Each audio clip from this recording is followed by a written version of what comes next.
lo primero, agradeceros que estéis aquí en esta sesión de jueves, ya que ya os queda menos para aguantarme. Y deciros dos cosas. Primero, animaros a que participéis en la sesión que tenemos presencial el martes. Ahí os voy a ser sincero, voy a intentar hacer algo con vosotros diferente que no he hecho hasta ahora con ningún grupo de gente que he tenido para temas de transformación digital, porque como es un curso muy orientado a la gobernanza del dato, especialmente a Open Data, pues si os parece bien lo que vamos a hacer, voy a dividir la sesión en dos partes. Una con un marco que, aun siendo teórico, va a ser eminentemente práctico porque os voy a dar, digamos, el manual de despliegue de cómo hay que hacer que una institución sea data-driven, es decir, qué paso habría que dar para que una administración pública pueda estar organizada en torno a cómo gestionar el dato.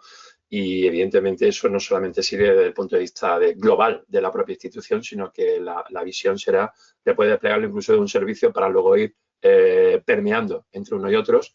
Y para esto, pues evidentemente, para hacer esa parte práctica después de que tengamos el break del descanso, ahí sí haríamos una sesión eminentemente práctica, divididos por grupos, donde os voy a dar una serie de herramientas que previamente consultaremos antes de gestionar cómo lo vamos a hacer, utilizando un sistema de Design Thinking, posiblemente con el propio herramienta de Design Thinking, o no sé si utilizaríamos el del doble diamante de la innovación pública, pero bueno, el Design Thinking tiene la posibilidad de ser más cooperativo y es mucho más fácil de poder gestionar sin tener ningún recorrido práctico primero. Además, os tengo que decir que este año, en 2024, la Unión Europea, después de un periplo de 3 años de la Dirección General de Apoyo a las Reformas Estructurales de la Comisión Europea, liberalizó hace unos meses el último release, la última entrega con el documento final sobre lo que ellos llaman el DDDM. ¿Qué es eso? Pues en inglés se dice Government Data Driven Decision Making Framework Implementation, hablando en plata, una plataforma de implementación de cómo llevar la gobernanza del data driven dentro de una organización. En este caso, evidentemente, lo aplicaríamos en la administración pública.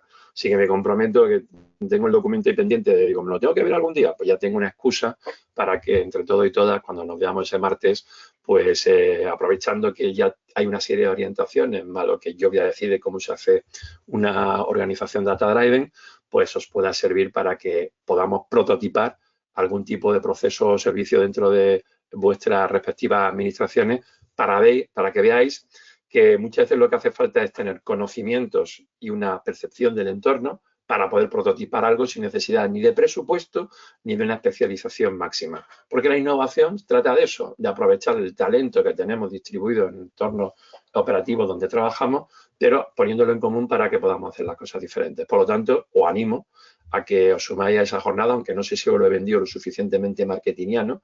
Lo voy a intentar hacer incluso entretenido, espero, para que os sirva y sobre todo para que os vayáis con la idea de que podéis implementar algo en vuestro entorno laboral.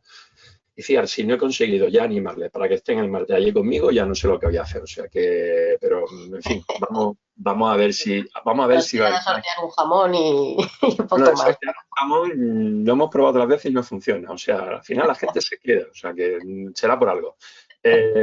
Dicho esto, hoy os dije durante la semana que la sesión del jueves sería un poco especial porque en esta sesión os voy a hablar bastante de tecnología, ¿vale? Porque te voy a hablar de Open Data, de la estructura del dato, de cómo tiene que ser la gobernanza, pero para que todo esto funcione detrás tiene que haber un marco tecnológico. Y una de las cosas que más, y lo voy a decir así, me fastidia, cuando empiezas a trabajar en proyectos de consultoría para ver cómo hacer determinados despliegues, te das cuenta que hay como, no una brecha, un abismo, como el abismo de Helm del Señor de los Anillos, entre la gente que viene del mundo tecnológico en la administración y el resto de las áreas funcionales, que normalmente no suelen ser nadie tecnológico. Entonces existe como esa brecha funcional de que no entiendo lo que me dices o no entiendo lo que tú quieres decirme y al final se convierte eso en un diálogo de besugo donde parece ser que o tiramos por un sitio o tiramos por el otro, cuando os digo que todo tiene que ser hecho de forma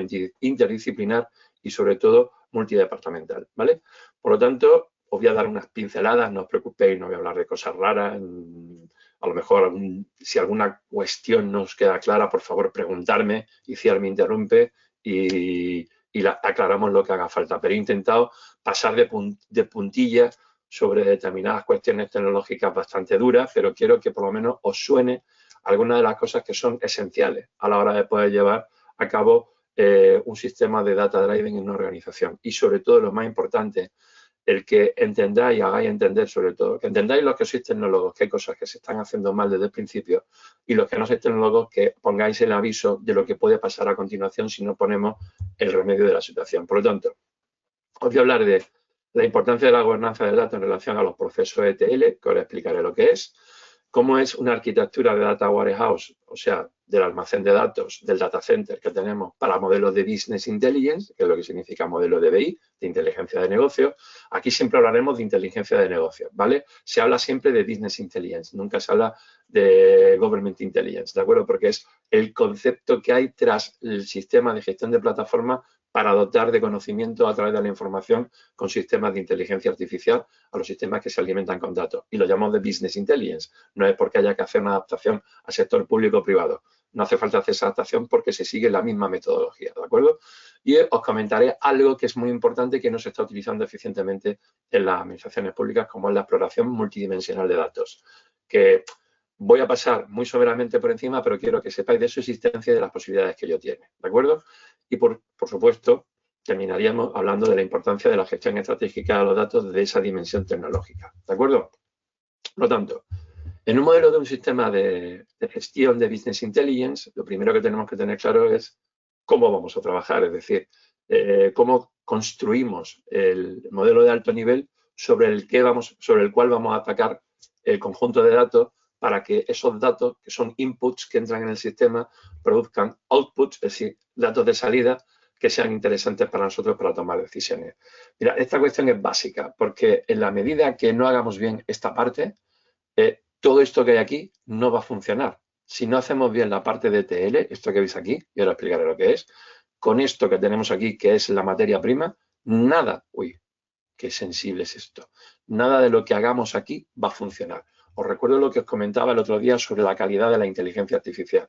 La calidad de los sistemas operativos que tengamos en relación a Business Intelligence. Y cuando digo sistema operativo no me refiero al Windows o al Apple, sino el cómo vamos a trabajar con los datos para tomar una decisión dependerá mucho de cómo hayamos trabajado el dato en bruto desde el principio.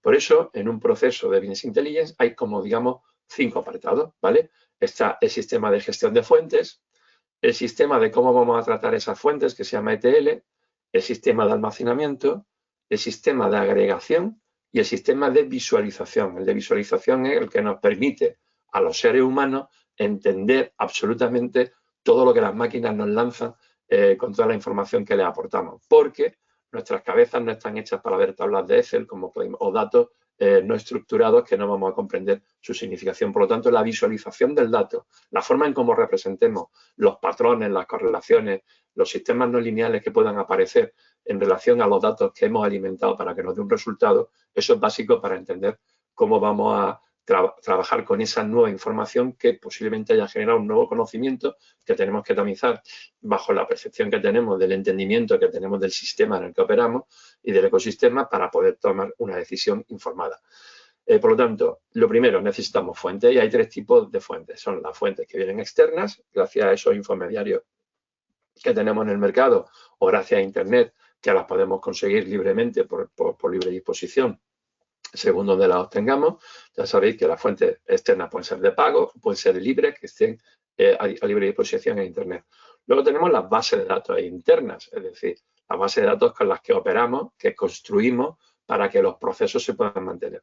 Y luego tenemos las fuentes internas, que son aquellos documentos que en un momento determinado se aportan hacia el sistema de base de datos, que no están hechos directamente por el equipo tecnológico, sino que vienen alimentando toda la red de datos que tiene internamente una administración pública. Bien, este es el sistema con el que trabajamos siempre. Por cierto, cuando hablo de fuentes, pensad en todo tipo de datos, PDF, Word, CPTs, JSONs, archivos de audio, audiovisuales, cualquier cosa que en un momento determinado nos pueda servir. Y luego viene lo importante, que son los procesos de ETL. ETL significa extracción, transformación y carga. Es decir, cómo vamos a extraer los datos en bruto, cómo vamos a transformarlo, es decir, cómo vamos a limpiar esas bases de datos con las que vamos a trabajar.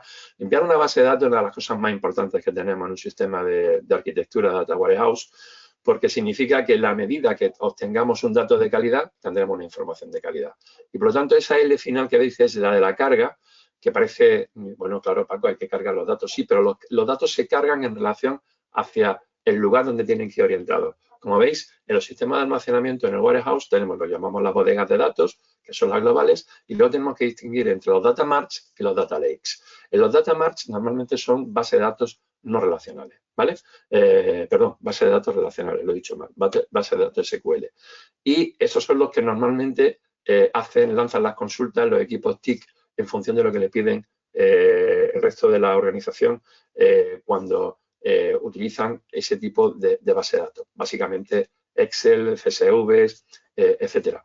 ¿Qué significa esto? Significa que los data marts tienen una orientación dentro del sistema de warehouse y no nos servirían para trabajar con bases de datos no relacionales. Por eso es muy importante también crear o definir el diseño dentro del warehouse de dónde vamos a almacenar ese tipo de los lagos de datos para poder trabajar además con datos que puedan ser incluso en tiempo real, es decir, datos dinámicos.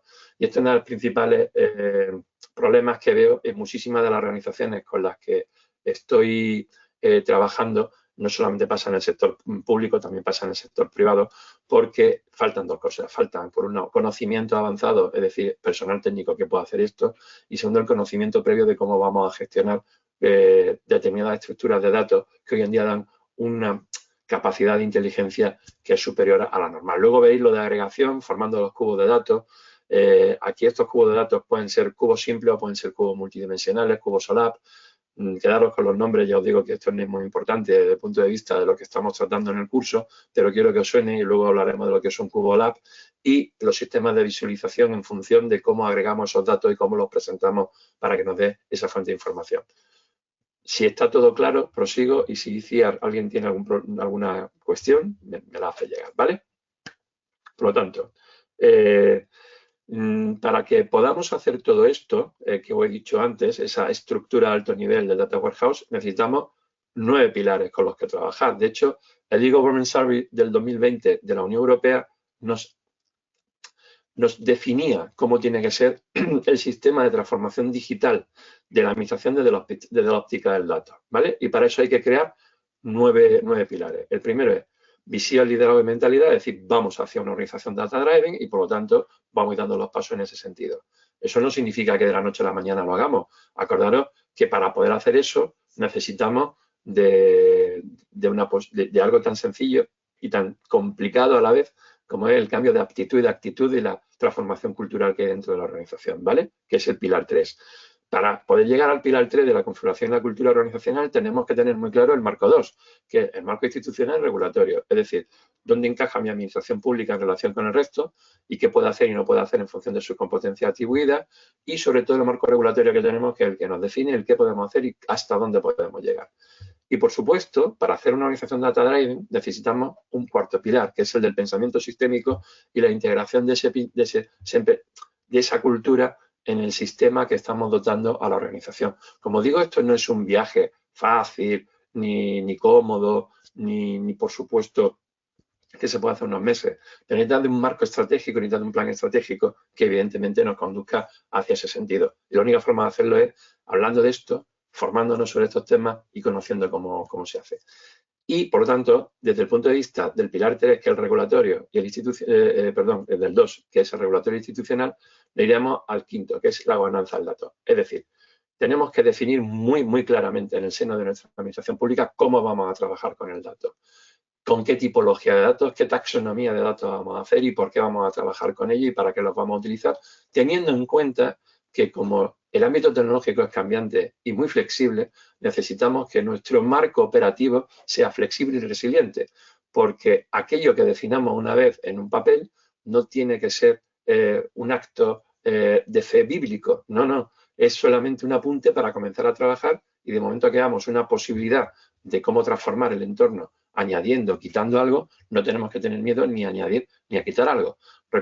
Os tengo que recordar que este proceso es retroalimentado, un proceso totalmente holístico y por lo tanto exige no digo que necesita, digo exige que tengamos esa dimensión de flexibilidad siempre en cualquiera de las cuestiones que vayamos a abordar.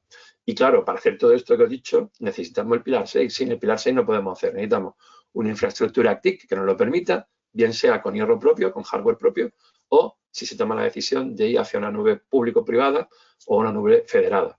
Pero eso es una cuestión que se tiene que tener en cuenta una vez que se define cómo vamos a hacer la gobernanza del dato, porque a lo mejor trae más interés hacer el esfuerzo para ir hacia una nube federada entre administraciones, acordado de la perspectiva GAS, que lo recordaré al final de la clase de mañana como colofón, colorario de lo que hemos visto durante la semana. Y, por supuesto, tener una infraestructura TIC no debe ser para que sea asequible para absolutamente todos los servicios de la administración en la que se incorpora y, por supuesto, accesible. La asequibilidad es para que sea eficiente y la accesibilidad es para que no deje a ningún servicio atrás, ¿vale? Y, por supuesto, necesitamos recursos. Los recursos, al final, siempre son los mismos. Son el pecuniario, es decir, presupuestario, y, por supuesto, los equipos de trabajo con los que vamos a trabajar para hacer estas cosas. Y para eso necesitamos tanto capacitar a los líderes, es decir, los líderes aquí no se refiere solamente al entorno político, sino al entorno de los trabajadores públicos que os encargáis de que la administración funcione, y de las capacidades sociales que somos capaces de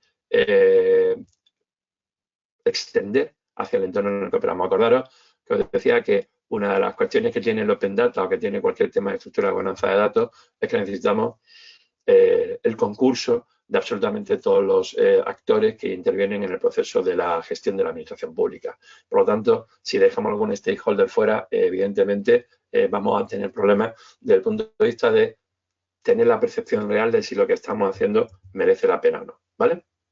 Entonces, tenemos que tener en cuenta, y ya vamos aterrizando en cómo vamos a hacer el tema de la gobernanza, siempre tenemos que tener en cuenta que vamos a trabajar con datos, y los datos son al final hechos fácticos. Esos hechos fácticos necesitan de una serie de características, ¿vale? Esas características tienen que quedar claras desde el principio, tienen que estar a disposición de toda la organización, es decir, todos y todas debemos saber cómo vamos a trabajar y cómo deben de ser esos datos administrados, ¿vale? Y tiene que haber un manual claro que no solamente implique a la gente que estamos en el entorno TIC, sino que estén en las áreas funcionales para que sepan exactamente qué es lo que pueden enviar y qué pueden recibir, ¿vale? Porque de la capacidad que tenga de envío una de las áreas funcionales, seremos más operativos. Mira, hay una tendencia que, no, vosotros nos mandáis eso y nosotros lo limpiamos. No, eso es un error. Porque la visión que tiene el área funcional de cómo está gestionando el dato no es la visión del técnico del equipo TIC, que lo va a hacer bajo su visión sobre su prisma tecnológico sin tener en cuenta la realidad del entorno operativo donde se desempeña esa gestión del dato. Y subrayo esto, lo recalco y lo pongo en énfasis, porque lo que no puede ser es, no, vosotros enviarme eso y nosotros ya lo limpiamos. No, eso no es una cultura data driven, ¿de acuerdo? Eso es un cuello eso es un cuello de embudo brutal, además con un embudo enorme y un cuello pequeñito, con lo cual eso no puede ser, ¿de acuerdo? Entonces, ¿cuáles son las tareas que tenemos que hacer para análisis exploratorio de datos? Lo que se llama EDA, en inglés, Exploring Data Analysis. Bien, ya sabéis que necesitamos entrar datos brutos para que estos datos limpios puedan provocar conclusiones, ¿vale? Entonces, lo primero que tenemos que hacer es un análisis descriptivo de esas variables con las que vamos a trabajar para tener la idea representativa del conjunto de datos con el que queremos trabajar. Por eso es muy importante definir la gobernanza al principio. La segunda parte sería el ajuste de los tipos de variables o incluso el reajuste, porque puede ser que en un momento determinado tengamos pensado cómo vamos a trabajar con un dataset o con un conjunto de dataset, federando los datos, y luego nos damos cuenta de que esto no era como lo teníamos pensado al principio, y veo que va a haber problemas o vemos que va a haber problemas si una vez que lo lanzamos contra el warehouse, luego no nos va a servir en el data lake con el data mart correspondiente en el que vayamos a trabajar. Por lo tanto, el reajuste de los tipos de variables en el momento ETL, que es el de la T, de la transformación, es muy importante que lo tengamos esto en cuenta. Luego tenemos que tener en cuenta que hay que detectar y tratar lo que llamamos los datos ausentes. Los datos ausentes pueden ser eliminación de columnas o filas en blanco, que eso provoca un montón de follones luego a la hora de tratar los datos, o de que de repente existen ausencia de datos. ¿Qué ausencia de datos? Pues que es una serie histórica que tú tienes. Cuando digo histórica, no penséis en el año 1986. Podéis coger una serie histórica de un mes y de repente veis que desde el día 12 al día 18 han desaparecido datos, no hay. Bueno, pues eso significa que haya pasado algo. Y esto ya nos da una idea de que en la organización ha ocurrido algo que o ha ocurrido por alguna razón que no ha sido informada, o B, ha ocurrido porque ha pasado algo. Y eso también nos sirve para tener advertencia de cómo funciona la gestión del procedimiento, de la gestión procedimental, de cómo tratar los datos en bruto. Y por lo tanto, posiblemente advertir de posibles deficiencias o ineficacias en procesos que estamos llevando a cargo de la administración. Tratamiento de datos ausentes, lo que hacemos luego es crear datos sintéticos en el momento de si es posible para hacerlo, para que tenga consistencia la gestión de los datos en el momento en el que son tratados a posteriori. Luego hay un cuarto elemento del EDA, que es la identificación de los datos atípicos y su tratamiento. Un dato atípico puede ser un error de máquina, puede ser un error de procesamiento humano a la hora de mandar la documentación que se está requiriendo a través del dataset correspondiente, y por lo tanto esta es una de las partes más trascendentales que hay. Detectar a tiempo datos atípicos es lo que hace que realmente emerja la calidad del dato junto al tratamiento de los datos ausentes. Y por supuesto, en la quinta parte es la correlación de las variables, es decir, realizar un examen numérico y gráfico de la relación que existe entre esas variables para determinar el grado de correlación entre ellas. Porque si hay un grado de no correlación entre ellas, pues entonces va a ser muy difícil predecir un comportamiento típico en la generación de la información posterior que se le vaya a demandar. ¿Hasta aquí todo bien? ¿Alguna duda o queja? No. Vale. Si alguien tiene algo que preguntar, por favor que pregunte. No voy a decir aquello o calle para siempre, que no. Aquí estamos para preguntar. Yo siempre he querido decir esa frase en algún seminario, Paco, no veo el momento, pero ya me has quitado ahí la cosilla, ya una cosa tachada de la lista. Vale. Pues yo le he dicho al me parece bien que hable ahora, pero no que calle para siempre, solo que después del seminario ya sí, pero vale. Que no siga hablando. He utilizado psicología inversa para hacerlo. Vale, hasta aquí todo bien, ¿no? Bueno, pues mirad, si tenía en cuenta toda la fase EDA de generación de análisis de datos, ahora tenéis que tener en cuenta que tenemos un montón de modelos de base de datos. Aquí he citado 9, aunque salen 8 en la gráfica que tenéis. Esa gráfica está prácticamente colgada en todos los data warehouses y como, digamos, la Biblia de la gente que trabaja con la gestión del dato. Tenemos que tener en cuenta que tenemos bases de datos jerárquicas, que tenemos bases de datos de red, que tenemos bases de datos transaccionales, que tenemos bases de datos relacionales, las más normales, la SQL, que tenemos bases de datos multidimensionales con CuboSolab, que luego lo explicaré, las bases de datos orientadas a objetos, que estas, por cierto, tienen que ver con los lenguajes de programación que van orientados a objetos, como Visual Basic. Y una pregunta que me surge últimamente, ya sabéis que se utiliza mucho la inteligencia artificial generativa para ayudar a los programadores, especialmente los que son javeros, los que escriben sobre Java, JavaScript, o la gente que escribe con Python, o otros idiomas como Rust. Y bueno, esta gente ya se utiliza la IA generativa porque generan código. Sin embargo, fijaros, las IA generativas no son capaces de todavía ayudar a los programadores que trabajan con lenguajes de programación orientados a objetos. Y eso que son bases de datos muy importantes desde el punto de vista de cómo se trabaja para obtener determinado tipo de información. Luego tenemos otras bases de datos que son muy importantes en el seno de la administración pública, que son las bases de datos documentales, los famosos Thesaurus, porque se utilizan muchísimo, especialmente en algunas áreas. Y luego tenemos otras bases de datos que en las administraciones públicas se utilizan poco, tanto las deductivas como especialmente la última, que son las orientadas a grafos. Las bases de datos orientadas a grafos son las más importantes en el mercado ahora, desde el punto de vista privado, porque son con las que se trabajan los datos que vienen de las redes sociales, especialmente, bueno, Facebook, Twitter, Instagram, Telegram, bueno, me decís, Telegram está cifrada, bueno, WhatsApp, vale. Cualquiera que tenga que ver con un nodo, con aristas, que conecta gente con gente, es una base de datos orientada a grafos y son de las más difíciles de tratar porque necesitan gente que sepa tratar el tema desde el punto de vista de la ciencia de datos para hacer luego inferencias o motores de inferencia que provoquen resultados que puedan ser predictivos o prospectivos. Pero que sepáis que esta base de datos orientada a grafos, que no se suele utilizar en la administración pública, salvo que se está haciendo en la experiencia piloto, son una de las más importantes que hay. Estuve tentado de intentar definiros cada una de ellas, pero digo, no tiene sentido porque el curso no va hacia eso, pero sí quiero que sepáis que existen y si tenéis curiosidad, sí voy a hablar un poco de las de los cubos OLAP, ¿vale? Y un poquito hablaré de las diferencias entre relacionales y no relacionales a continuación, después, ¿vale?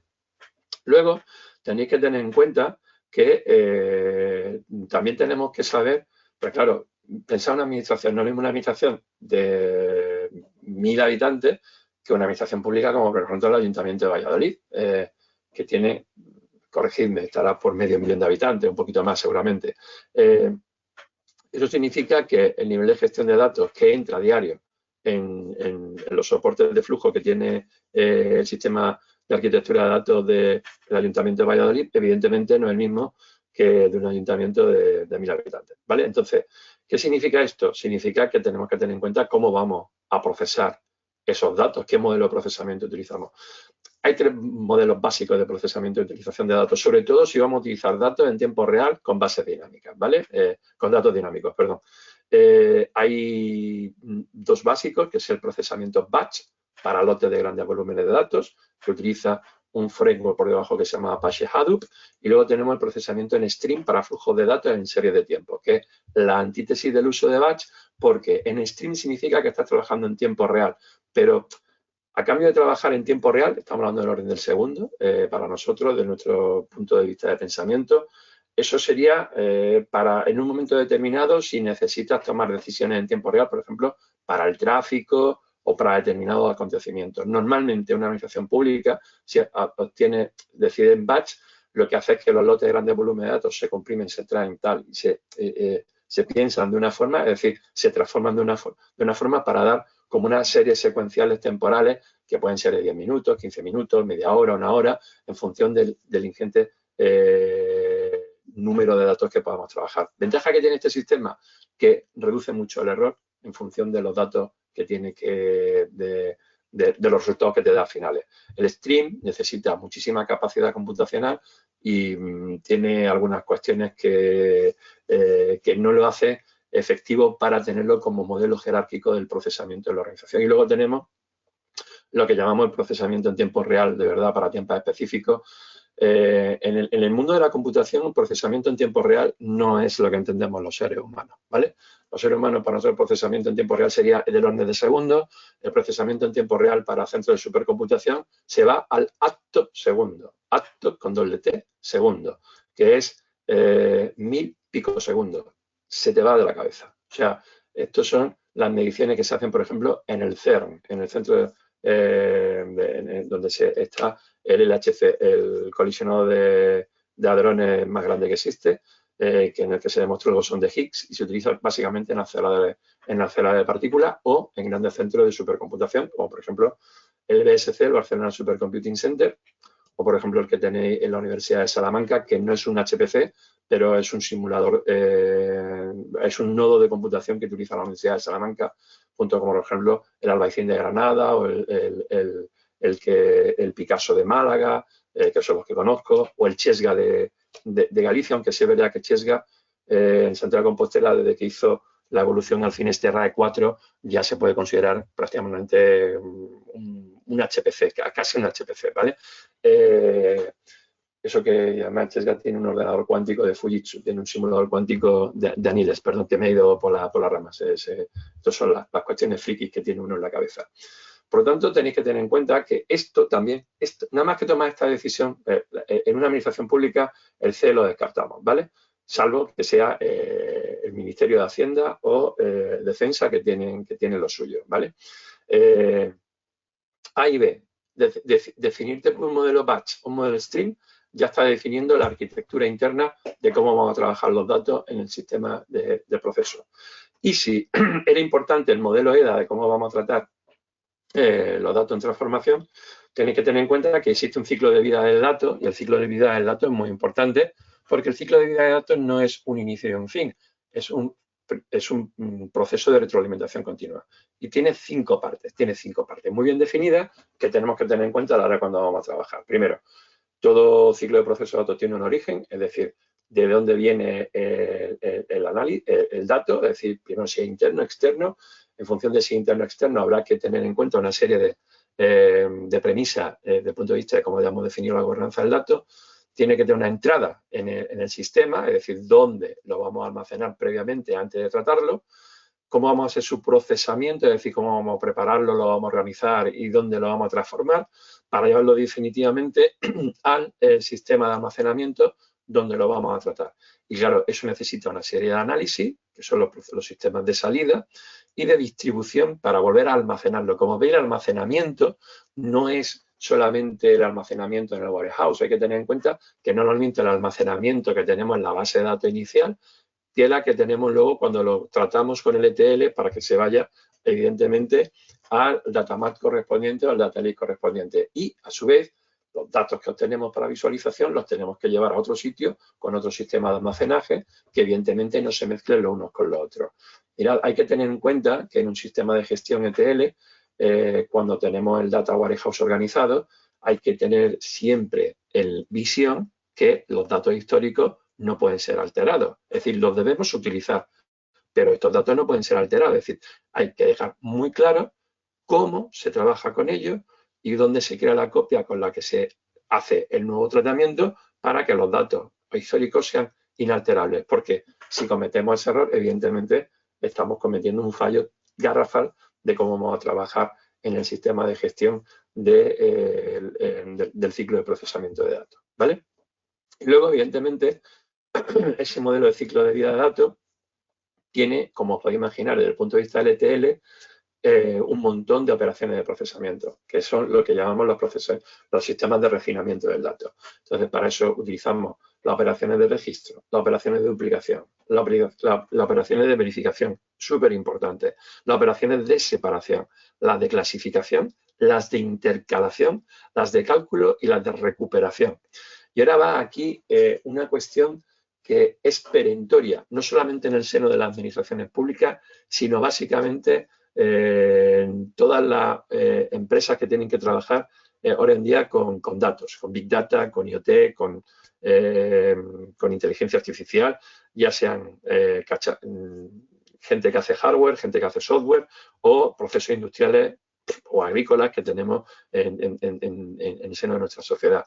Nos hacen falta expertos en ETL. Es tal la cantidad ingente de datos que entra, es tal la necesidad de limpiar esos datos desde un punto de vista. Cuando habléis de limpiar, tened en cuenta todas estas operaciones, el ciclo de vida, EDA, todo eso conforma en sí ya un grado de formación superior en FP que no existe en España, o incluso un grado universitario para ir más hacia la ciencia de datos antes de llegar a los procesos de ETL.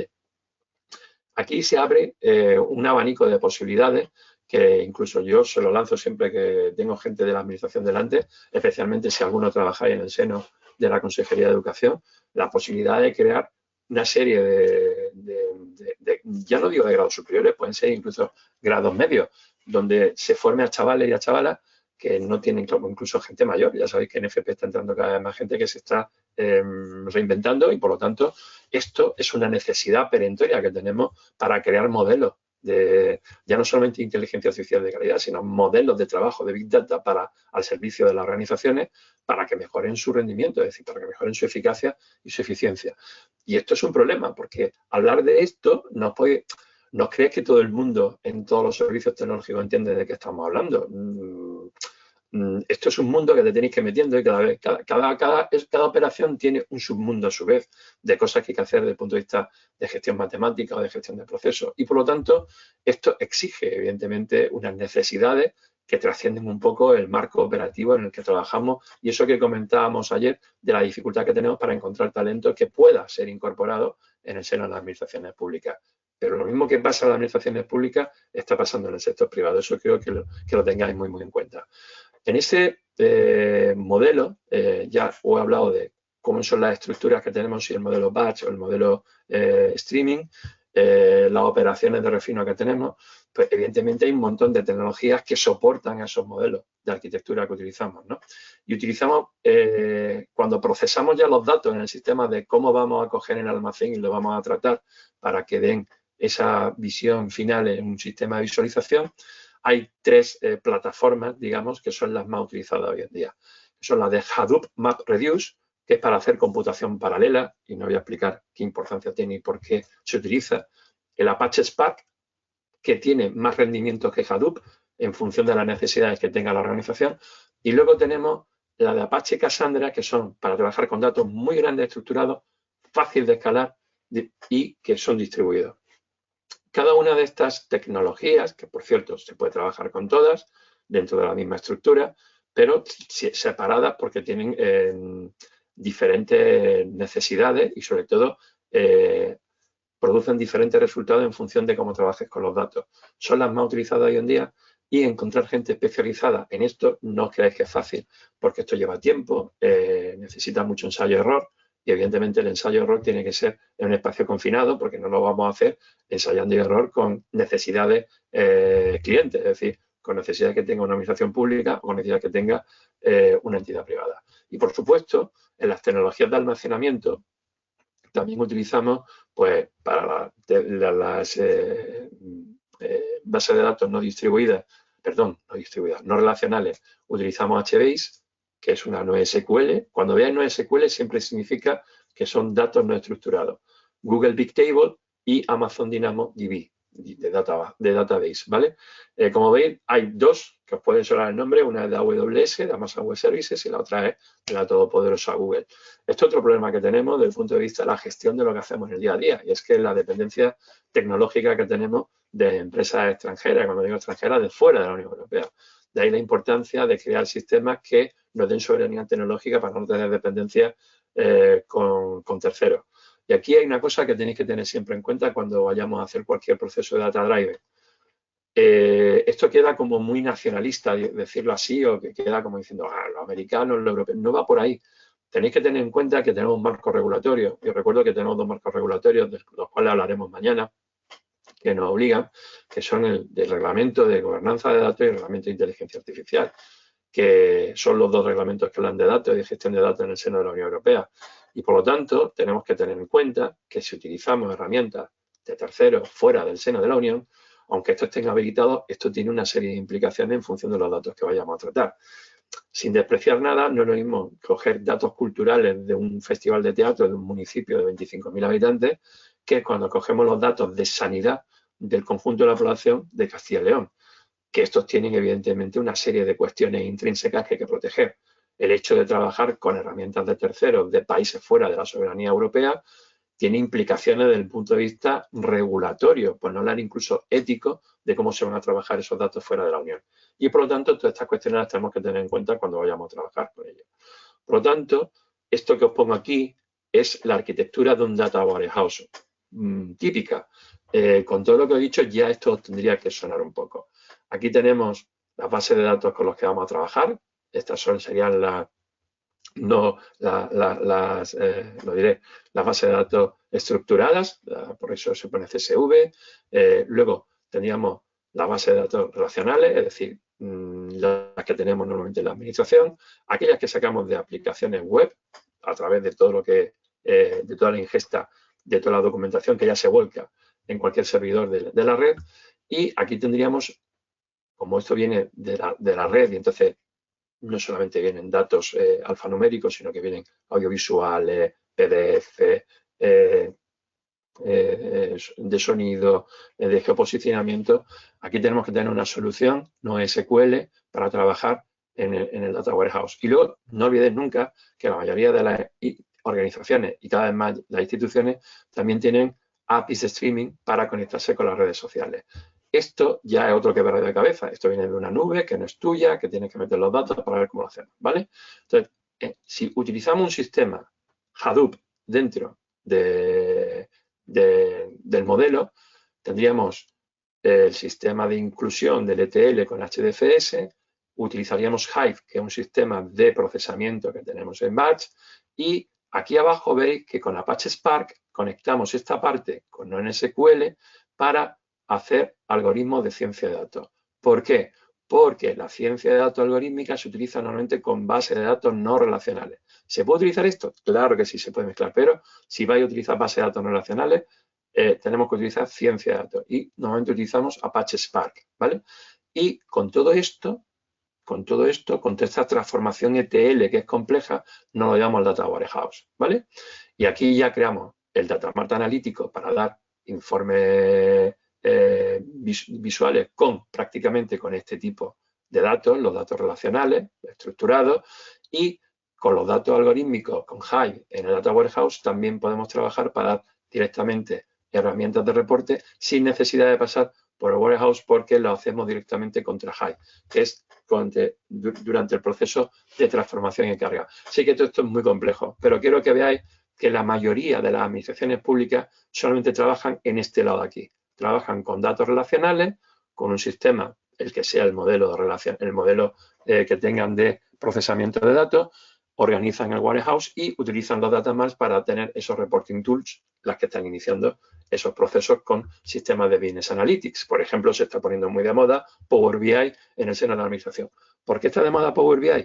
Pues porque básicamente tenéis que tener en cuenta que todas las administraciones trabajan con la suite de Microsoft Office y Power BI es de Microsoft, ¿vale? Por lo tanto, esto sería una arquitectura moderna de un warehouse bien acondicionado. Ahora viene el problema.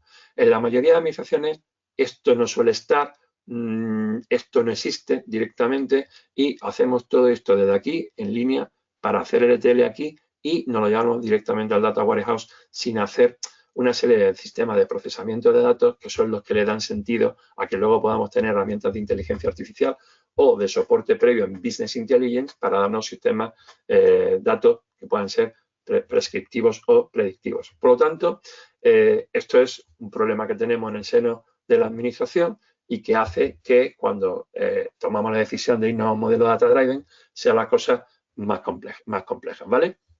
Luego tenéis que tener en cuenta que nosotros hablamos de en los sistemas de la arquitectura de Data Warehouse, utilizamos dos acrónimos más. Perdón, que estoy utilizando, no sé si alguien ha preguntado algo tal. Creo que están todavía intentando encajar todo lo que estoy diciendo, me imagino. Sobre todo la gente que sea la primera vez que lo escucha. ¿Hay alguna duda? No, no hay ninguna duda, Paco. Pues eso me preocupa. Pero están aquí, ¿eh? Ya Sí, te lo digo yo, pero estamos atentos. Es que, claro, me preocupa. estamos muy atentos. Pues tenéis que tener en cuenta que cuando hablamos de Data Warehouse hay que tener en cuenta que hay dos procesos diferentes. Tenemos los procesos LTP y los procesos OLAP. Los LTP son los que tienen que ver con operaciones, ¿vale? Y los OLAP son los que tienen que ver con la información.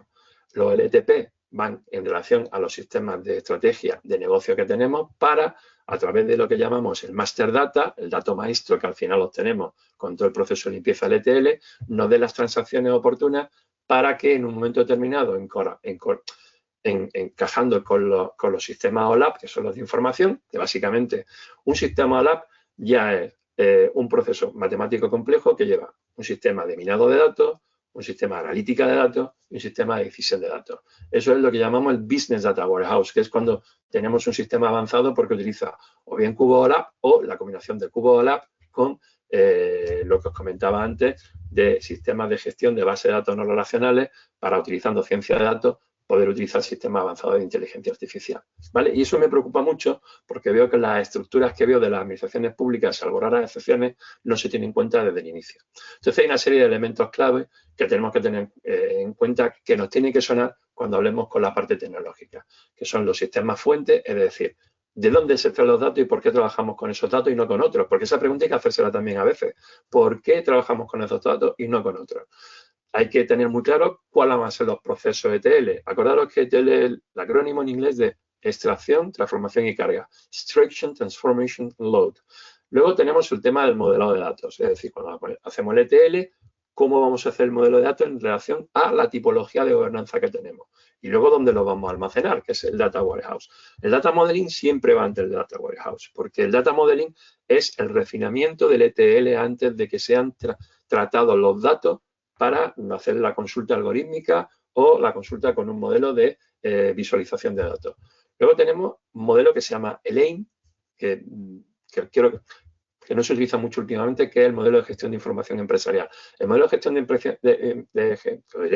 el AIM es cómo encajamos el modelo LTP, el modelo OLAP en nuestro warehouse. Y luego, claro, tenemos que tener en cuenta con qué sistema de dispositivos trabajamos para hacer el procesamiento. Y luego, qué herramienta y tecnología incorporamos para que la visualización sea efectiva, o no solamente la visualización, sino previamente a la visualización, cómo hacemos la agregación de datos, con qué tipo de procesamiento, con qué tipo algorítmico, qué tipo de construcción algorítmica tenemos, que puede ser bien hecha por nosotros o puede ser por algoritmos ya que existen en el mercado, incluso con un paquete de software. Por lo tanto, estas cuestiones tenemos que tenerlas en cuenta o nos tienen que sonar cuando le estamos hablando. Para que os quede muchísimo más fácil de entender, este es el esquema más básico que podemos tener de una arquitectura de un data warehouse de una administración pública. Ya sabéis que tenemos datos internos y externos y otras fuentes, que esto es una base de datos inicial con la que hacemos los procesos de ETL, extracción, transformación y carga de los datos. No lo llevamos por el refinamiento al data warehouse, y aquí ya definimos si son data marts o data lakes en función de cómo hemos construido el sistema, si es con base de datos relacionales y también base de datos no relacionales, y a través del Data Warehouse somos capaces de hacer tres cosas: hacer informes visuales, que esto sería el Business Analytics, ¿vale? Con Power BI, con ClickView, con Tableau, hay un montón de herramientas que nos lo permiten. Si tenemos un modelo OLAP dentro del OLTP que hemos construido, si tenemos el OLAP con cubos de datos multidimensionales, podríamos hacer análisis OLAP, que es un salto cuantitativo más y cualitativo. Y si tenemos bases de datos no relacionales y tenemos sistemas algorítmicos de ciencia de datos en el warehouse, entonces podemos ir a data mining, es decir, podemos utilizar la minería de datos para hacer una pre-inteligencia artificial o construir una inteligencia artificial en torno a las necesidades de crear un motor de inferencia que nos permita algorítmicamente dar modelos posibles de futuro sobre lo que estamos trabajando en el entorno de la administración pública. Hasta aquí todo claro. Hay una cosa que quiero que tenéis. Los informes visuales que tenéis de Business Intelligence gracias a Power BI, normalmente lo que te dan es una situación del esquema de presente, es decir, te presentan las correlaciones que hay en el presente de la organización. Si queréis prever cómo puede ser el futuro o hacer proyecciones a futuro, para eso necesitamos el data mining. Esto quiero que lo tengáis muy, muy, muy en cuenta, ¿de acuerdo? Si no, entonces, esa es la diferencia, utilizar una base de datos y otra, y la forma en cómo vamos a tratarla algorítmicamente. Y luego tenéis que tener en cuenta que esto tiene un montón de capas, ¿vale? Y esas capas son las que definen el modelo. Mirad, la capa exterior, esto lo tenéis que ver como una cebolla, esta capa exterior que pone security, esta es esencial. Ya he dicho que la ciberseguridad tiene que ser por defecto en alguna ocasión, y por lo tanto la securización de los datos, de cómo vamos a trabajar con todo, es básico. Esta parte de aquí sería el front-end, que es la visualización de los datos, es decir, de cómo vamos a presentar la gestión de todo lo que hemos hecho en el modelo Data Driven. Luego esta parte verde, que es la de clasificación y búsqueda e investigación, es la que hace donde están los procesos algorítmicos antes de dar el resultado final. Y luego, evidentemente, tenemos una importante, la más importante, que es donde hacemos todo el tema de Business Intelligence con la agregación de los datos y con las aplicaciones y la gestión del dato, que es el core de todo esto. Pero quiero que tengan en cuenta que hay una serie de cuestiones que tenemos que tener en cuenta que, evidentemente, tienen que estar encajados en un modelo de Data Warehouse y, sobre todo, en un modelo OLTP. Y es que tenemos que tener cómo vamos a hacer la colaboración entre todas las entidades que conforman parte de nuestro ecosistema, especialmente las internas, y luego tiene que haber procesos de e-learning, tiene que haber procesos de aprendizaje, tiene que ser todo hecho de forma y manera que sea colaborativo para que no haya dependencia tecnológica, no digo del grado de conocimiento sobre una tecnología, sino de cómo acceder o cómo hacer el modelo accesible para no técnicos, o que la parte técnica sepa entender las necesidades que tiene las áreas funcionales no técnicas. No, aunque parezca un trabalenguas, creo que me entendéis, y esto es parte del éxito de un despliegue data driven en el seno de una administración pública, ¿vale? El sistema OLTP, lo vuelvo otra vez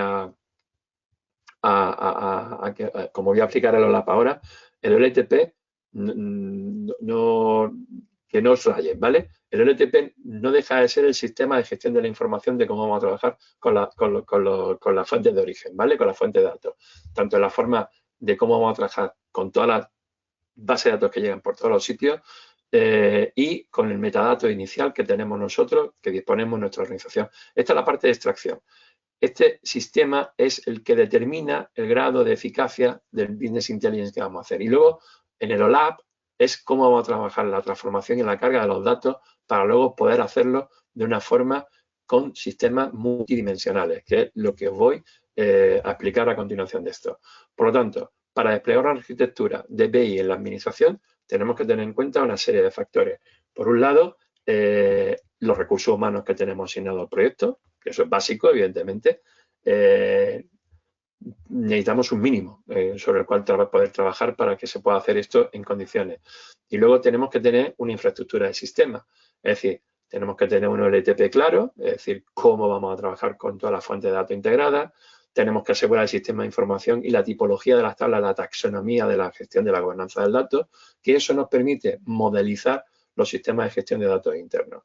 Y eso nos lleva al uso de Data Mart. Un Data Mart es un conjunto de datos federados que nos permite hacer una serie de cosas y una serie de preguntas sobre los Data Marts. Normalmente la gente lo suele ver como individualizados y apartados el uno del otro, pero existen herramientas para que los Data Marts luego puedan conectarse los unos contra los otros. Y aquí viene una cuestión que tenemos que eliminar y que creo que la voy a luego a comentar, que son la política de silos, de datos de silos que tenemos en la administración. Y creo que en otra diapositiva lo tengo más claro y así no me repito. Y por último, tenemos que tener una infraestructura de visualización de datos. No tiene sentido tener una estructura de data center, una estructura de gestión del dato y no tener sistemas de visualización, porque la visualización hace que las personas que no tienen conocimiento técnico explícito de lo que está emergiendo de una máquina, de una serie secuencial de números o de datos, haga que un no experto pueda entender lo que esa máquina está diciendo, es decir, el resultado intrínseco de los datos en relación a nuestras posibilidades de conocimiento, que es con la visualización, con gráficas, ya expliqué el otro día algunos ejemplos, y por lo tanto esto es muy importante que las administraciones públicas no solamente lo tengan, sino que esté a disposición de la gente que toma las decisiones, tanto las políticas como las técnicas, ¿vale? Hay 10 reglas que hay que tener en cuenta siempre para configurar un Data Warehouse, y es que el Data Warehouse y el entorno operativo tienen que estar bien diferenciados, muy separados. El entorno operativo es lo que vosotros y vosotras utilizáis todos los días en vuestro día a día con los ordenadores o los dispositivos electrónicos con los que trabajáis. El Data Warehouse es otra cosa, tiene que estar para otros temas. Asegura la viabilidad desde el punto de vista de eficacia y la eficiencia del dato de la organización. Los datos siempre se han de integrar en un almacén y se tienen que integrar desde el punto de vista operativo, no solamente tecnológico, es decir, pero que tienen que estar a disposición de la organización para cuando te lo necesita. Y tenemos que tener en cuenta que en el Data Warehouse es donde se deben de almacenar los datos históricos en largos periodos de tiempo. ¿Esto significa que los datos históricos se han de convertir en silos? No, lo que hay que rescatar es a los datos que están en silos para ponerlos al servicio de la organización, ¿de acuerdo? Los datos siempre se van a capturar en un punto temporal concreto. Y esto puede ser definitorio de cómo lo integramos en el sistema a través del sistema operacional que decíamos. Acordaros de las operaciones que tenemos en un momento determinado, de qué tipo de operación le aplicamos al dato. Los datos siempre tienen que estar orientados a temas para tener una lógica de distribución y una lógica funcionalidad desde el punto de vista de las capacidades humanas. Y los datos se tienen que poner siempre en modo lectura, con actualizaciones periódicas por lote. Esto evidentemente es por defecto, porque hay datos que a lo mejor tienen que estar en lectura y escritura por las necesidades operativas del servicio que lo utiliza, ¿de acuerdo? Pero por defecto siempre en modo lectura. ¿Por qué en modo lectura? Para evitar pérdidas de información o para evitar alteraciones de la información. Séptimo, los datos contenidos tienen un alto nivel de detalle. Os recuerdo, el concepto de granularidad. A la mayor granularidad posible, la granularidad máxima significa mayor nivel de detalle. Mayor nivel de detalle significa poder trabajar con datos de alta calidad para provocar en un momento determinado con su transformación en modelos de inteligencia para el seno de la organización. El sistema, el Warehouse, tiene que estar hecho para rastrear la fuente de datos y las transformaciones que se han producido en él. ¿Esto qué significa? Significa que el operador tiene que saber en todo momento dónde accede a la fuente de datos, cómo se llega a esa fuente de datos y cómo se actúa en la transformación producida en esa gestión del dato. Y una cosa que, por definición, los datos que se almacenan en el warehouse, y especialmente los de una administración pública, si luego posteriormente van a ser tratados como datos open data, tienen que ser altamente etiquetados, es decir, sus tags tienen que ser unos metadatos de mucha calidad y a la mayor descripción posible. La mayor descripción de un metadato de una fuente de datos hace que este dato tenga un alto valor añadido y, por lo tanto, tenemos que tenerlo en cuenta. Y, por supuesto, la arquitectura de todo el data warehouse tiene que estar diseñado con mecanismos de uso óptimo. ¿Qué significa esto? Pues esto estamos hablando de un sistema complejo que utiliza energía y que, por lo tanto, tiene que ser eficiente energéticamente y tiene que ser eficientemente operacional. ¿Eso qué significa? Significa que tiene que tener las menos redundancias posibles a la hora de trabajar con los datos que hay en el sistema para que, evidentemente, sea mucho más fácil de acceso y sea mucho más asequible desde el punto de vista de su gestión financiera, ¿vale? Entonces, he hablado de un concepto que es datos federados, y Cier no me ha dicho nada, entiendo que posiblemente lo entendéis por contexto, y el dato federado normalmente se produce por la fusión de los datos de un data warehouse. Como sabéis, tenemos fuentes de datos, cada vez tenemos más sensores, y la fusión de datos se produce previamente en los sistemas de ETL. ¿Por qué? Porque los sistemas de ETL tenemos que decidir cómo hacemos la fusión de datos. Con un sistema de preprocesamiento, alineando los datos en función de las características técnicas que estos tienen o las propiedades intrínsecas que tienen, junto con los posibles sistemas de asociación en relación a las posibles preguntas que se le vayan a hacer a esos datos en los sistemas posteriores de agregación. Y, por supuesto, cómo vamos a estimar la gestión del dato en función de las necesidades operativas que tiene la administración. Para eso creamos lo que se llama una base de datos contextual sobre la que se consulta el contexto. Esto dentro del Data Warehouse, evidentemente, esto no puede estar dentro de Data Mart, esto tiene que ir directamente contra el Data Warehouse y en esa base de datos contextual, con esa consulta de texto donde definimos el objeto, la actividad, los patrones de comportamiento, la decisión y el contexto del dataset, es cuando ya decidimos a qué Data Mart lo llevamos en un momento determinado para que pueda ser el conjunto de datos limpio, tratado, totalmente gestionado y fusionado para provocar esa federación de datos con la que vamos a preguntar con un sistema de visualización de datos o con un sistema de data mining si se tratan de datos no relacionales, ¿vale? Por lo tanto, aquí estaríamos hablando claramente de datos no relacionales alineados con relacionales porque estamos hablando, por ejemplo, de sensores. Los sensores normalmente muchas veces tienen que ser tratados como base de datos no relacionales porque puede ser que no solamente sean números cuantitativos, sino que pueden llevar datos de geoposicionamiento, datos ay, por Dios, se me ha ido datos de posicionamiento y datos referenciales. Por lo tanto, tenemos que tener en cuenta que todo esto son cuestiones que, como veis, son capas de cebolla. Cada capa implica que si lo hacemos bien, vamos a seguir haciendo bien el sistema, pero cuando falla una de estas, vamos a empezar a producir problemas dentro del entorno, ¿vale? ¿Cuáles son los retos del proceso de integración de datos en un sistema de warehouse? Pues tenemos cuatro retos básicos. Aquí es donde mueren básicamente casi todos los sistemas de calidad de gestión del dato de muchísimas empresas, muchísimas instituciones. Porque, mirad, aquí en esta gráfica que os pongo que dice retos de integración comunes en la gestión del dato.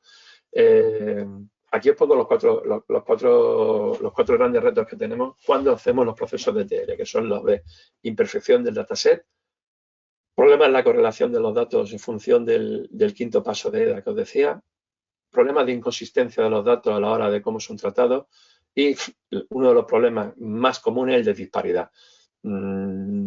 Datos que salen fuera de rango, que no tienen sentido y por lo tanto hacen que no tengan consistencia en relación a la fuente de datos con la que estamos tratando. Pero también tenéis que tener en cuenta que otros retos son, por ejemplo, todo lo que afecta al tema de seguridad y el compliance. Es decir, con cómo los alineamos con el marco regulatorio del entorno donde estamos operando. Luego, a mí uno de los que me sigue preocupando muchísimo en el seno de las administraciones públicas es brutal, son la cantidad de silos de datos y de fragmentación de datos que existen en el seno de las administraciones. ¿Por qué existe la fragmentación de datos? Porque como los servicios van llegando a un momento tecnológico, momentos diferentes, y al hacerlo en momentos diferentes, me refiero en espacios de tiempo diferentes, posiblemente sea con incluso plataformas y lenguajes diferentes, cuando intentas todo combinarlo es un poti-poti, como dicen en Cataluña, que no hay forma de darle a eso un poco de lógica. ¿Eso qué significa? Que al tener esa grave fragmentación se van quedando descolgados esos hilos de datos y en un momento determinado no se pueden integrar en el Data Warehouse. Es curioso porque cuando hablas con tecnólogos o personal técnico que lleva 25 o 30 años en la administración pública, se cabrean cuando le dice esto. Paco, es que por definición un silo es un sitio, un lugar que ya está fragmentado fuera del sistema y tal. No, por definición eso era hace 25 años cuando teníamos las estructuras tecnológicas que teníamos. Hoy en día podemos prácticamente conectarlo todo gracias a la REST API, a las APIs que podemos conectar bases de datos unas con otras. Por lo tanto, no me puedes decir que un silo de datos por definición tiene que estar en una estructura de una administración pública. Por supuesto que no. Hay que romper con esa, con esa estupidez, si me permitís decirlo así, en relación a cómo se trabajaba hace 15 o 20 años. Hoy en día podemos hacerlo de forma diferente, ¿vale? Y, por supuesto, uno de los problemas también grandes que tenemos es cómo hacemos la integración en tiempo real con las herramientas que tienen las administraciones públicas para llegar a eso. Y luego, los sistemas de legacy, que ahora os hablaré un poquito de ellos. Esos son problemas que tenemos que ir venciendo en el seno de las administraciones públicas si queremos avanzar en la constitución de sistemas de gestión integrada de datos que puedan dar respuestas oportunas a las necesidades que tiene una organización en función de la estructura de datos. Os voy a hablar un poco de multidimensionalidad y aquí no quiero que os haga la cabeza chop si no sabéis lo que es la multidimensionalidad. Mirad, el modelado modelado dimensional, aunque nosotros decimos más normalmente en español modelos dimensionales, multidimensionales, es una metodología, porque es un conjunto de técnicas y conceptos, ¿vale? De cómo se estructura un almacén de datos. Es decir, esto no es solamente el resultado de algo con el que vamos a trabajar, el cubo, sino cómo estructuramos el warehouse para poder trabajar con la multidimensionalidad. Se utiliza un modelo matemático que se llama entidad-relación, que me voy a explicar en qué consiste, y una cosa que tiene el modelado multidimensional, a pesar de trabajar con modelo entidad-relación, no implica necesariamente trabajar con bases de datos relacionales. La ventaja que tiene el modelo multidimensional, el modelo OLAP, es que en un momento determinado podemos trabajar con bases de datos multidimensionales, no relacionales. ¿Qué ventaja tiene esto? Pues si optas por un modelo multidimensional en el seno de tu estructura de warehouse, significa que podrás trabajar con bases de datos no relacionales sin necesidad de hacer data lakes específicos para el tratamiento de conciencia de datos, para data mining. Es un pretipo de data mining sin llegar a ser el data mining, pero veréis la ventaja que tiene en este sentido. Tiene un modelo lógico que es el cubo, que bueno, realmente no un cubo, ahora explicar lo que significa, y trabaja con archivos de base de datos en forma de planos o de sistemas multidimensionales. Para esto tenéis que entender que utilizamos un modelo matemático que se llama Tesseracto. Si tenemos algún fricazo como el que habla en la sala, el Tesseracto ya sabéis que es eso que se puso de moda gracias a Los Vengadores, la primera película de Marvel donde aparecía Iron Man y todo lo demás. El Tesseracto era eso que quería todo el mundo para conectar dimensiones diferentes, pero el Tesseracto es un modelo matemático que es un cubo de cubos, ¿vale? Y que nosotros, para explicarlo de una forma que sea coherente, lo definimos como un cubo de Rubik. El cubo de Rubik todo el mundo lo ve como un cubo de 3x3 cubos, pero realmente el cubo, este cubo de Rubik por el que trabajamos en los modelos LAB puede tener innumerables números de caras. De caras siempre 6, pero de cubos pueden ser muchos. Pueden ser 9x9, puede ser 18x18, en función de las dimensiones que le queramos dar al cubo en relación a los hechos que le vayamos a preguntar. Mirad, hay 3 elementos básicos del cubo que son los hechos, las dimensiones y las métricas, ¿vale? Como el cubo ya tiene un factor tridimensional, es decir, puede rotar en el eje X, Y y Z, cada lado del cubo tenéis que ver que puede ser una base de datos en sí, puede ser, perdón, un dataset en sí. Pensar en Excel, ¿vale? Entonces, cada cara de cada cubo, tanto las que están a la vista como las ocultas, tienen un Excel. Entonces, en función de cómo rotes el cubo, ¿vale? le puede hacer preguntas diferentes para que en relación a cómo rota el cubo aparezcan nuevas preguntas. Como lo había oído, la rotación multidimensional hace que aparezcan nuevas preguntas en función de los hechos a los que va a contrastar las dimensiones. Y por lo tanto, esa es la importancia que tiene un cubo lab desde el punto de vista de gestionar información. Como veis, no necesita utilizar inteligencia artificial. Aquí el hecho multidimensional el hecho multidimensional lo que provoca es que a un tipo de información le puedas preguntar cosas diferentes. Esto es un modelo matemático complejo que evidentemente exige muchísima, exige como todo en la vida, entenderlo, ponerlo en marcha y una formación específica, pero tenéis que tener en cuenta que es una forma de hacer Business Intelligence de una forma que es mucho más barata o mucho más fácil o efectiva que meternos en la complejidad de la inteligencia artificial.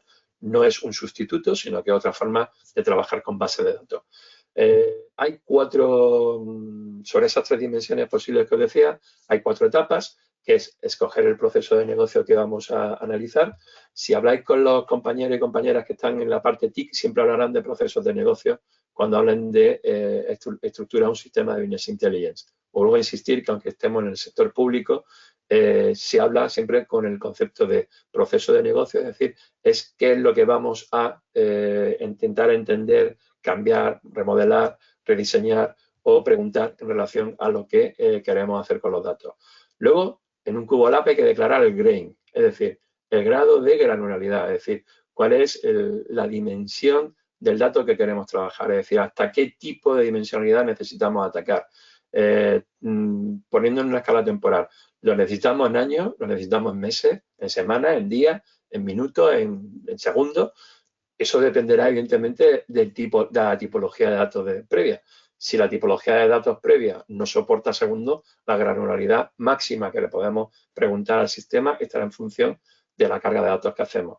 Y por supuesto, la tercera etapa tiene que ser identificar las dimensiones, es decir, cuántas son los cubos los que vamos a tener en cada cara con los que vamos a rotar para tomar esa decisión. Y, por supuesto, identificar los hechos. En relación a los datos, cuando identificamos los hechos, para que lo veáis, serían, en el caso de este cubo, los clientes, los productos y la fecha. Es decir, todas las preguntas que vamos a hacer va a ser en cómo clientes, productos y fechas juegan en un entorno. Siendo productos, pues aquí estoy viendo que autos locos, osos de peluche, muñecas, esto sería para una empresa, evidentemente, de juguetes.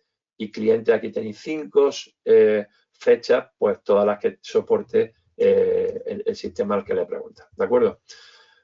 Esto sería una imagen de una descripción de un cubo lab. Como digo, no quiero que se os vuele la cabeza, pero esto da las dimensiones, los hechos y cómo se trabaja para poder preguntar en un momento determinado sobre, dime en esta fecha, tal cliente qué tipo de producto hizo. Y claro, en función de cómo define el hecho, la fecha puede ser un año, puede ser un mes, puede ser un día, puede ser una hora, contra un cliente o contra 10 clientes. Y por lo tanto te da una relación, imaginar esto para hacer benchmarking, es muy importante porque sabrá exactamente con quién has interactuado y en qué momento has interactuado. Pero como os digo, la multidimensionalidad siempre será posible en relación a ti, qué tipo de gobernanza del dato tenemos en la estructura del Data Warehouse. Si no, no nos sirve. ¿Vale? Entonces, desde el punto de vista de la gestión estratégica del dato, tenemos que tener en cuenta que tenemos las bases de datos relacionales y las bases de datos no relacionales, que os voy a decir que la mayoría de las no relacionales son casi todas, ¿vale? En las relacionales SQL, las más fáciles de entender son las que son filas y columnas, es decir, los Excel y los CSV, y las que son analíticas, las que utilizamos para la Cubo Lab. Las no SQL, pues son básicamente todas las que utilizamos en el día a día y las que se utilizan en el sector privado, especialmente las que han hecho poderosas a Google, a Microsoft, a Apple, etcétera, que son las típicas bases de datos llave-valor, las típicas bases de datos llave-valor, las de columna familia, la de grafos y la de documentos, ¿de acuerdo? Cada una tiene, documentos son PDF. Esta estamos utilizando en sistemas de inteligencia artificial con temas de PLN, procesamiento de lenguaje natural. ¿Qué significa todo esto? Pues eso significa que en función de la base de datos con la que vayamos a trabajar, habrá una mayor o menor complejidad en relación a el modelo de estructura o el modelo de plataformas con el que vamos a trabajar previamente en los sistemas de TL y sobre todo en el tema de cómo vamos a almacenarlo. Aquí os explico someramente un poco de qué va todo esto. Las relacionales siempre son el core de la mayoría de las plataformas distribuidas, son el core de las que forman parte de las administraciones públicas y ya sabéis que trabajamos con datos, con conceptos que os funcionan, que sabéis lo que son. Una base de datos siempre está organizada en tablas, en varias tablas, como sabéis, con columnas, filas y registros. Y por lo tanto, con las relaciones entre las tablas podemos crear las claves primarias, las claves ajenas con las cuales construir los modelos. Y existen siempre claves primarias y claves ajenas. Los que sabéis mucho de Excel, no os voy a decir nada absolutamente de esto. Yo os tengo que decir que los que seáis buenos con Excel, Excel tiene solamente si trabajáis con Windows, no sirve para ni con Linux, ni con Mac, ni con la familia Apple. Excel tiene una herramienta de preinteligencia artificial muy, muy potente que se llama Power Pivot, sobre la cual se pueden hacer bases de datos multidimensionales y son un sistema de cuasi gestión de IA según la capacidad multidimensional que tiene Power Pivot en la hora de gestionar bases de datos multidimensionales gracias al Excel, sin salir fuera de una herramienta que es ampliamente conocida y de la que seguramente muchos de los que estéis aquí tenéis amplio conocimiento. Luego tenemos otro tipo de conceptos que hay que tener en cuenta, que son los sistemas legacy, los sistemas heredados, que son los sistemas esos que se quedan anticuados, que acaban siendo muchas veces olvidados en silos y que, como decimos cuando en el sector tecnológico, si algo funciona no lo cambies, no lo toques, porque si funciona, te aguanta hasta que deje de funcionar. Eso significa que muchas veces si funciona y no lo tocas, se queda acabando muy anticuado y llega luego una tecnología que no se entiende con esto y entonces el sistema legacy acaba siendo en un momento determinado yendo paulatinamente apartado, aunque su funcionamiento sea habitual. Eso ocurre muchísimo en todas las organizaciones y especialmente en las administraciones públicas. Y ahora tenemos las bases de datos in-memory, la IMDB. ¿Qué es lo que son? Estos son bases de datos de memoria principal, que son las que utilizan los sistemas de gestión dentro de las administraciones o dentro de las organizaciones privadas para facilitar tiempos más rápidos de respuesta porque son bases de datos contra los que se les pregunta una serie de cosas que son recurrentes y por lo tanto podemos ganar tiempo en los sistemas de gestión. Y luego están las no SQL, ¿vale? Que no SQL cuando lo veáis así es que significa que no es relacional.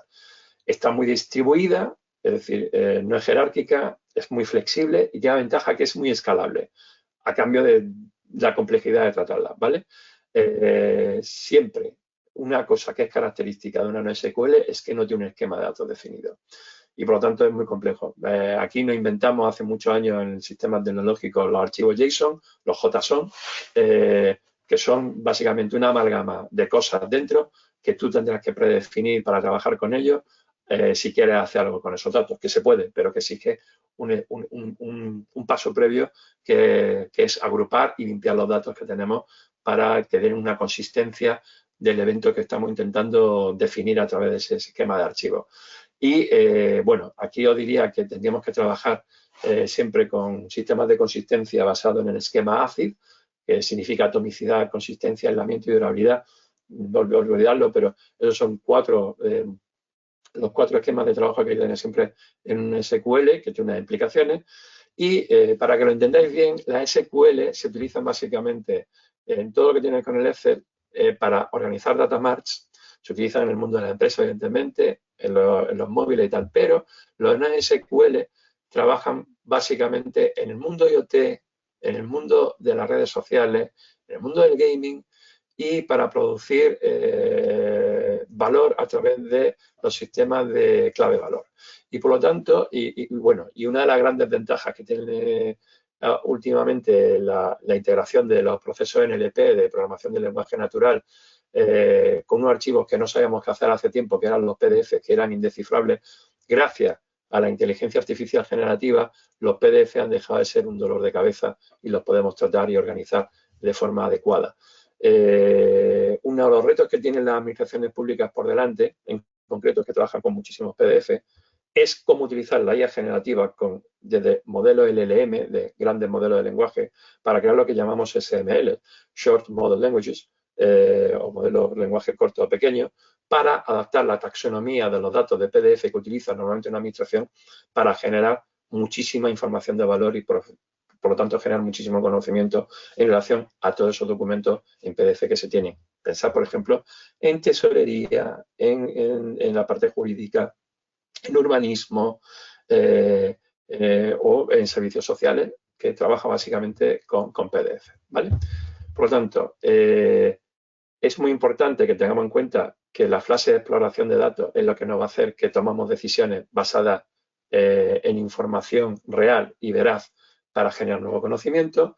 Las soluciones de visualización de datos, las que llamo DataVis, nos permiten ese enfoque amplio para que gente no tecnóloga entienda lo que está sucediendo en el seno de la administración para otorgar mayor capacidad de análisis a la toma de decisiones informada que en teoría este tipo de herramientas nos dan.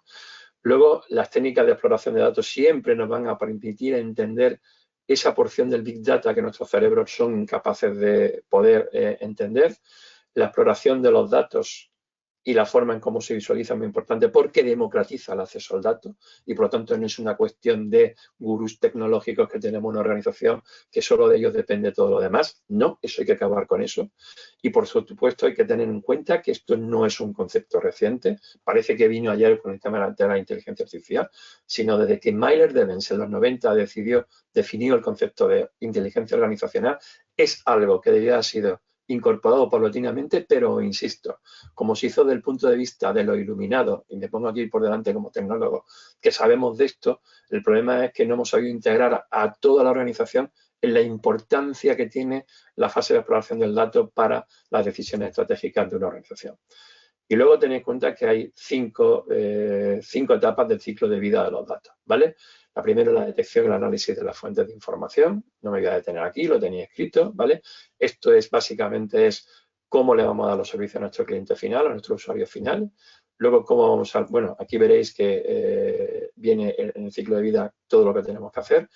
Aquí en el Data Lake, cómo vamos a almacenar los datos y cómo vamos a organizar el Data Lake para que en un momento determinado podamos tener todas estas capacidades de los datos de la visión en crudo para que se les pueda sacar información de calidad, porque hay que tener en cuenta que no se pueden convertir en solo repertorio de grandes volúmenes de datos. Los data lakes hay que transformarlos en data marts que puedan dar información en función a las bases de datos relacionales y de los data lakes poder confrontar sistemas de ciencia de datos o sistemas multidimensionales o lab que nos permitan, evidentemente, inferir nueva información. Luego tenemos que tener en cuenta todos los procedimientos de preprocesado y calidad de datos que he dicho en la parte ETL, con la selección de los datos, el preproceso, el análisis descriptivo, la transformación de los datos preprocesados y la posible minoría de datos que podamos hacer con bases de datos no relacionales o con las bases de datos relacionales directamente a través de DataMart para identificar patrones y, por supuesto, crear conocimiento nuevo.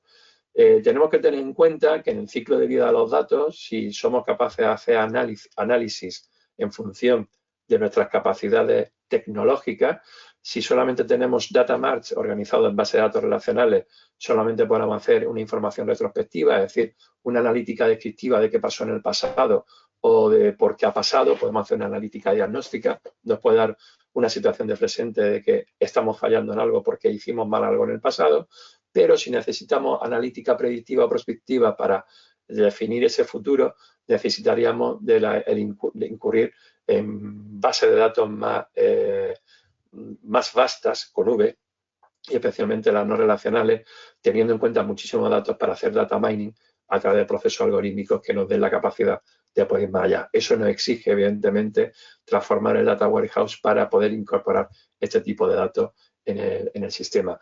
Y por último, en los sistemas de exploración de resultados, la visualización del dato siempre va a ser lo que nuestra cabeza va a entender rápidamente que estamos haciendo algo mal o bien y que evidentemente existen un montón de tipologías de herramientas con las que podemos trabajar en función de cómo queremos presentar esos datos para que en función de cómo los presentemos darán una orientación u otra. Esto quiero que lo encajéis muy bien porque cada herramienta de visualización de datos da una explicación u otra del conjunto de datos.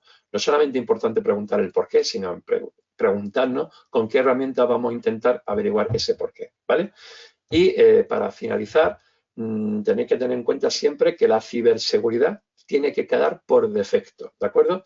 Especialmente en los entornos operativos en los que nos desenvolvemos ahora, en los cuales tenemos muchos datos de personas y las administraciones públicas son detentadoras de grandes datos totalmente individualizados, con además la incorporación de grandes datos que vienen por sensores de IoT, especialmente en el área de movilidad y en el área de medio ambiente, y que por lo tanto esto nos obliga a un marco regulatorio, ¿de acuerdo? Que evidentemente con el Reglamento General de Protección de Datos, el de ciberseguridad del dato, el de ciberseguridad industrial, los sistemas de gestión de seguridad de información, todos estos que veis aquí y lo veis aquí son certificaciones AENOR que están en vigor y que algunas administraciones se tienen que empezar a plantear tener, por ejemplo, integrado la 27001, la de seguridad de información. ¿Por qué? Básicamente no por tener un certificado que diga que lo tienen, sino porque te obliga a hacer un proceso interno de gestión que evidentemente operativiza el cómo vamos a tratar el dato y cómo vamos a tratar los procesos de la gestión del dato en el entorno de las organizaciones. Los que hemos pasado por ahí tenemos una ISO 27001, os digo que es un parto difícil, pero que luego queda muy claro el qué podemos hacer, cómo podemos hacerlo y qué no podemos hacerlo. Gartner publicó hace poco la hoja de ruta de ciberseguridad que tienen que tener todas las instituciones en Europa en función de la normativa que nos afecta en estos momentos, ¿vale? Y no la voy a explicar porque está muy bien hecha. Con estas flechas te dicen exactamente cómo se hace la identificación de los objetivos hasta la implementación del plan y cómo hay que diseñar el plan para resolver las carencias que pueda haber en relación a la ciberseguridad, que, como os digo, tiene que ser por defecto en una organización. La ciberseguridad no es algo que aparece al final de un proceso. Hay que tenerla presente desde el minuto 1 en cualquier plan de integración del sistema en el que vayamos a trabajar. Y creo que con esto, jolín, las 10:30. No me lo puedo creer. Creo que era la hora que tenía que terminar, ¿no, Iciar? Sí, justo, Paco. Oh, es que ya no tengo saliva. Nada, nada, lo has clavado, vamos. Lo has clavado, no. Bueno, lo que me preocupa es la ausencia de preguntas o dudas, ya te lo digo. Bueno, yo creo que es un tema sobre todo lo que has comentado, ¿no? Si es un poco la primera vez que lo vemos o por lo menos lo escuchamos, pues supongo que nos cuesta un poquito más asimilarlo. Pero por aquí tengo agradecimientos de la Gracias. información interesante, pero vamos a ver si llega alguna preguntita. Bien, de todas formas, como colofón quiero decir una cosa, Iciar, a quien me estáis escuchando. Esto que os he dado aquí no es para que os lo aprendáis, simplemente para que tengáis, bueno, el que quiera aprendérselo, por supuesto, bienvenido. Pero quiero que tengáis esta información, porque esta información es la que define el cómo vamos a atacar todo lo que tiene que ver con el data driven, todo lo que tiene que ver con el gobierno del dato, todo lo que tiene que ver con la gestión y el procesamiento del dato y sobre todo cómo hacer las políticas Open Data. Una política Open Data no se puede hacer si no tenemos en cuenta esto que tenemos. Si no tenemos una base tecnológica con la que vamos a trabajar, da igual el portal de Open Data que tengamos. Esto quiero que lo tengáis muy, muy, muy en cuenta a la hora de, sobre todo luego, todas esas cuestiones que hablaba ayer del tema de la reutilización, ¿no? Y por eso, perdonadme esta dureza de hoy en la clase, la de mañana va a ser mejor y creo que incluso os vaya a animar a preguntar, porque mañana vamos a hablar de algo que es muy importante, que es la ética de la gobernanza del dato y todas las implicaciones jurídicas que tiene, ¿no? Y cómo podemos hacer este tipo de cosas. Estaba hablando un poco más por si alguien se animaba a preguntar algo, pero no, creo que no, ¿no? Mira, Paco, nos dice por aquí, ha habido muchos conceptos técnicos, dice, pero han quedado muy bien explicados, especialmente para mí, que no soy informática, nos decía aquí Pilar. Muchas gracias. Eso es un piropazo. Ya con eso me doy por satisfecho. O sea, Muy muchas bien, gracias. gracias a ti, Paco. Pues si te parece, por no irnos más de tiempo, te dejo un minutito ahí para que te despidas. Últimas recomendaciones, el tema de cuántos boletos vamos a sortear para el jamón del martes. Y nada, y yo continúo y cierro la sesión. Vale, pues no, simplemente la de mañana, como decía, vamos a hablar de ética y regulación y la importancia que tiene. Y luego os hablé al principio de una cosa que se llama Government as a Service. Y mañana entenderéis todo de Government as a Service con todo lo que hemos visto esta semana. Y también intentaré compartir esto que he dicho, está en inglés, no está en español, o sea que lo siento, del Government Data Driven Decision Making Framework Implementation, por si alguno le quiere echar un ojo, porque me comprometo a utilizar un poco este esquema de trabajo de cara a cómo vamos a hacer el tema de Data Driven. De Data Driven tengo muchos libros en inglés. Si alguien tiene interés y CIAR, que nos lo haga llegar, y sobre todo de cómo implementar una organización Data Driven, y estaré encantado de hacerlo llegar, ¿no? Pero lo que quiero deciros es que mañana va a ser la parte más soft de toda la semana, evidentemente. Además, me gustaría, en la medida de lo posible, si os animáis, ya que es viernes, de que pudiéramos hablar un poquito y escuchar alguna voz. Y, oye, me encantaría que el martes que viene pues tuviera la oportunidad de tratar directamente con todos vosotros, que me tengáis allí, y no solamente para la sesión que tengamos. Si cualquier duda, cualquier pregunta que tengáis de todo lo que hemos visto, estaré encantado de poder atenderos a vuestra entera disposición. ¿Vale?